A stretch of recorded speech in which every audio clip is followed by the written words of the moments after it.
Here is a really good tip for owners of the Bernina 830 or 700 series machine, any long arm machine that uses the L style embroidery module.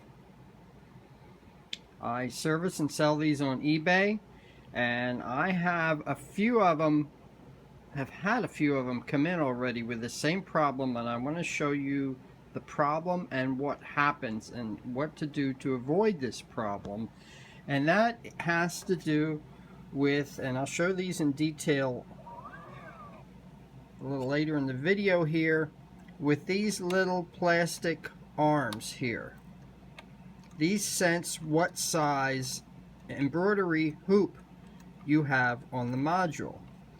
And my tip here for the day is, when you are removing this module or putting it back on, do not lift up on these little plastic tabs.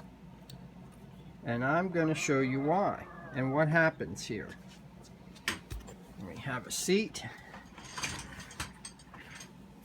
And yes, for those who are critical of my videos, yes, I am grounded. I have a ground strap on here. You always want to be grounded when you're working or touching around any electronic items. These tabs here, let me get a little more light on this, are just little levers that move themselves out of the way of optical sensors.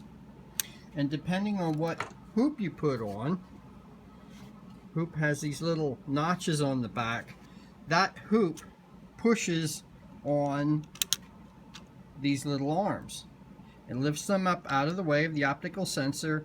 Then the machine knows what hoop you have attached. So by putting on this hoop here, I've got the end sensor uncovered, and the second one here from the end uncovered. That's how the machine knows what hoop you have on. If you lift the machine and lift up underneath these, you're putting a lot of tension on this one little plastic part here, and I'm telling you, it's going to break. Because I have gotten used machines in now with several of these broken. This one I just did a repair on. I had a crack in it and I epoxied it. But that's the only purpose that these serve, is to lift this little arm up out of the way of the optical sensor to tell the machine what hoop is attached. And when you put pressure on these the other way, you're going to break them. So don't get your hand under here when you're attaching or removing the embroidery module, or you're going to break these. Or if you have a machine now that cannot detect what module you have attached, that's what you've done to it. You've broken one of these off. So that is my tip for the day. Just be careful. Don't pull up on these, because you're going to end up having problems.